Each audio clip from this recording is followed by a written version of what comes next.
नमस्ते। आप सब दर्शकों को प्रणाम है। आज हम इस वीडियो में चर्चा करेंगे धर्म क्या है।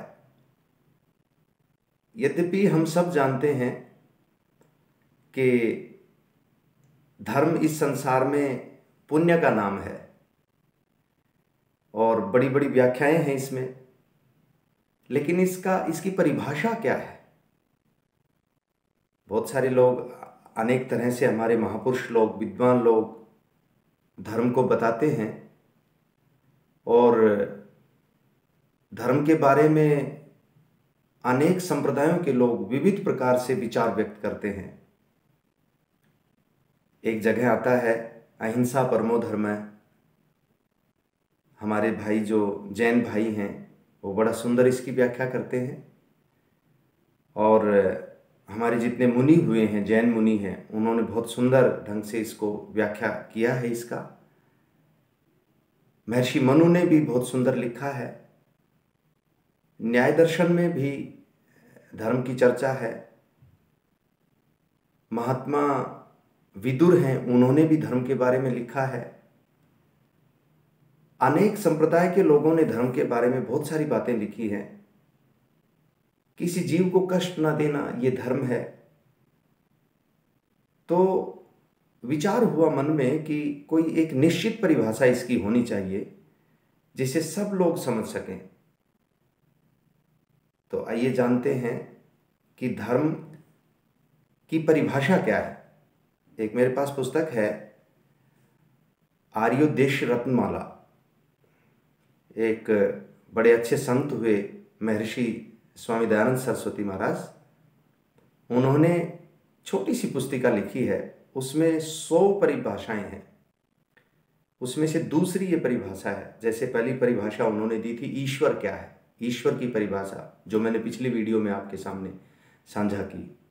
आज हम धर्म पर चर्चा करते हैं। तो वो लिखते हैं, अब ये महर्षि दयानंद सरस्वती के शब्द हैं जो अभी बोले जाएंगे। जिसका स्वरूप ईश्वर की आज्ञा का यथावत पालन और पक्षपात रहित न्याय सर्वहित करना है,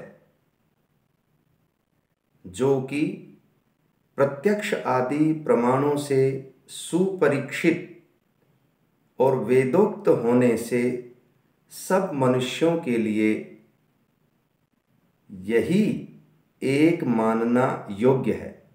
इसको धर्म कहते हैं। अब यदि हम समझे ध्यान से तो बहुत सरल है ये जो वाक्य लिखे हैं इसमें, इसका थोड़ा सा अब अपने ढंग से हम समझने का प्रयास करते हैं कि जिसका स्वरूप, धर्म का स्वरूप ईश्वर की आज्ञा का यथावत पालन। ईश्वर क्या आज्ञा करते हैं?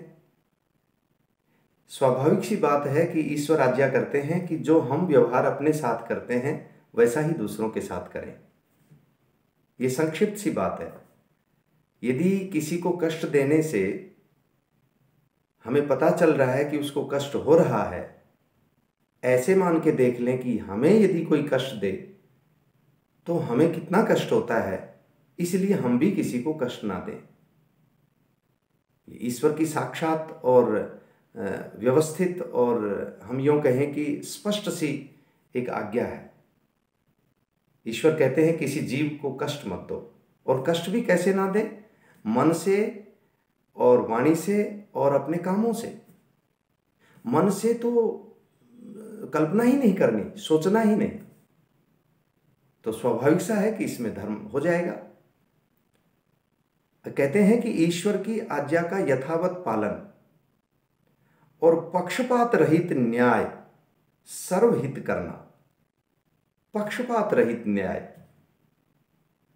ये सामान्य बात नहीं है, क्योंकि जब हम रहते हैं किसी गृहस्थ में या किसी आश्रम में, माना कि ब्रह्मचर्य आश्रम में, गृहस्थ आश्रम में, वानप्रस्थ आश्रम में, संन्यास आश्रम में, चारों आश्रम जो हमारे ऋषियों ने हमें बताए हैं, तो जहां हम जिसका खाते हैं या जिससे सेवा ग्रहण करते हैं उसके प्रति स्वाभाविक लगाव हो जाना होता है।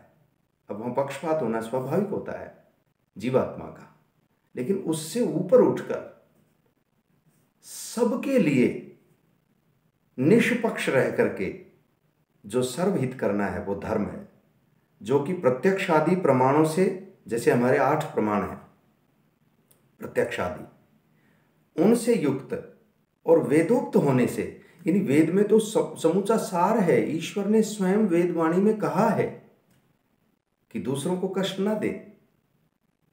सब मनुष्यों के लिए यही एक मानना योग्य है। बस इतना ही इसको समझ लें कि इसी को मानना चाहिए, यही योग्य है और इसी को धर्म कहते हैं। ये आर्योदेश रत्नमाला में महर्षि दयानंद सरस्वती हमें समझाते हैं। अच्छा जी, अब इसके प्रतीक क्या हैं, कैसे समझें कि कोई व्यक्ति धार्मिक है। यदि हम कल्पना करें, मानो कि हम भारत में जी रहे हैं और भारत में हमारे यहाँ बहुत सारे भाई बहन तरह तरह का अपना एक यूँ कहें कि मत अपने अपने संप्रदायों में रहते हैं, तो क्या हम उसको धर्म मान लें? माना कि हम भारतीय लोग विभिन्न संप्रदायों में हैं, हम जैन लोग भी हैं, हम सिख लोग भी हैं, ईसाई भाई भी हैं, हम मुस्लिम भाई भी हैं, हिंदू भाई भी हैं, क्या हम सब इनको धर्म माने? तो फिर तो दूसरा प्रश्न खड़ा हो जाएगा कि यदि वो धर्म है तो ये दूसरा क्यों नहीं? तो इसको हम ऐसे समझ सकते हैं कि उनको यदि हम धर्म की बजाय संप्रदाय कहें, मत कहें, एक समूह कहें, तो शायद कोई गलत नहीं होगा। धर्म को हम उससे हटा करके देखें कि धर्म तो उन सब में होगा, जो सब में होगा वो एक होगा। और एक संपूर्ण व्याख्या इसकी मानव धर्म कहते हैं, जीव धर्म कहते हैं, वो अच्छा रहे। खैर चलो, संक्षिप्त रूप से हम देखते हैं। महर्षि मनुस्मृति में लिखते हैं कि धर्म के 10 लक्षण हैं। धार्मिक किसको माने? धार्मिक माने जिसमें 10 बातें हों। पहला है धैर्य, जो धैर्यवान है, क्रोधी नहीं है और धैर्य रखता है, ऊहापोह नहीं रहता, जो जल्दीपन नहीं करता, उसको धार्मिक माने। जो क्षमा करता है, क्षमावान है। क्षमा का मतलब अपने साथ अन्याय होने के बाद किसी दूसरे ने जिसने अन्याय किया उसके प्रति लेस मात्र भी वैर न रखना। आसान बात नहीं है, कोई हमें चांटा लगाए और हम ऐसे ही रह जाएं, कोई आसान बात नहीं है। तो क्षमा रखता है जो, और जो संयम रखता है, धृति क्षमा दमो, जो संयम रखता है, यानी कि किसी बात पर उतावलापन नहीं करता, संयम पूर्वक जीवन जीता है। और जो चोरी न करने का भाव रखता है, धृति क्षमा दमो अस्तेयम, चोरी न करता हो जो। शौचम, जो मन वचन कर्म से पवित्र रहता है, अंदर से भी बाहर से भी। सफाई ही पवित्रता नहीं है, द्वेष न करना, ईर्ष्या न करना, क्रोध न करना। धृति क्षमा दमो अस्तेयम शौचम। इंद्रिय निग्रह, जो इंद्रियों पर काबू रखता है, ठीक देखता है, ठीक सुनता है, ठीक खाता है, जितना चाहिए उतना ही खाता है, जितना चाहिए उतना ही बोलता है, जितना चाहिए उतना ही सुनता है, जितना चाहिए उतना ही व्यवहार करता है। शौचम इंद्रिय निग्रह। और फिर धीर, जो सद्बुद्धि युक्त रहता है और जिसके अंदर विद्या है, जो ठीक को ठीक और गलत को गलत समझता है, उसको विद्या बोलते हैं। अविद्या किसको बोलते हैं? जो ठीक को गलत और गलत को ठीक समझता है, वो अविद्या है। विद्या किसको बोलेंगे? जो ठीक को ठीक और गलत को गलत समझे, जिस समय जैसा बोला जाए। धृति क्षमा दमो अस्तेयम शौचम इंद्रिय निग्रह धीर विद्या। सत्यम, जो सत्य बोलता है मन से, वचन से, कर्म से। अक्रोध, जो क्रोध नहीं करता। ये 10 लक्षण जिसमें हैं वो धार्मिक है।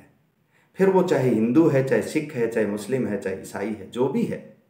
इसलिए धर्म की परिभाषा हो गई, जो 10 बातों को धारण करता है, धृति क्षमा दमो अस्तेयम शौचम इंद्रिय निग्रह धीर विद्या सत्यम अक्रोध, उसको हम धार्मिक मानेंगे तो उचित रहेगा। बाकी तो फिर अपनी मान्यताएं यहाँ पर हैं ही बहुत सारी। तो हम कह सकते हैं कि हम धार्मिक लोग वो ही होते हैं जो 10 लक्षणों को धारण करें। तो हम सब विचार करें इस बात पर कि हमें धार्मिक होना चाहिए, और हम जो ये ताने बाने में बंधे हुए हैं इससे थोड़ा सा ऊपर उठ करके सोचें, सब जीवों का कल्याण सोचें। धन्यवाद।